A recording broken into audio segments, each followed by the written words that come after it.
Hello friends, এটা হলো আমাদের সেকেন্ডের দিন আর আমরা আজকে রাস্তা হারিয়ে গেছি। আর এর জন্য আমরা এত লেট, এখন প্রায় 10টা বাজে গেছে। আর এখন আমরা আসলাম একটা পেট্রোল পাম্পে। এখানে আমরা আজকে সেকেন্ড টাইমে ব্রেক নিচ্ছি। আর এখান থেকে আমরা ইউপিতে ঢুকে গেছি, উত্তরপ্রদেশে। এখান থেকে আর আমাদের 300 কিলোমিটার আছে, তারপর আমরা প্রয়াগরাজ চলে যাবো। তো চলো। আর আমরা এখন আছি কোথায় জানি, জায়গাটার নামটাও আমি জানি না।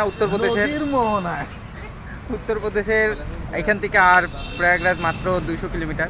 আর এখন আমাদের রান্নাবাড়ি হচ্ছে, দুপুরের লাঞ্চ করবো, তার জন্য এই যে রান্না হচ্ছে এখানে। এখানে খাওয়া দাওয়া করবো, বেরোবো। আর আজকে রাত 11টা-12টার মধ্যে আমরা প্রয়াগরাজ ঢুকে যাবো। আর কালকে সারাদিন আমাদেরকে হাঁটতে হবে। তারপরে আমরা যাব আমাদের ত্রিবেণী সঙ্গমে, সেখানে আমরা গিয়ে আমাদের স্নান কমপ্লিট করবো।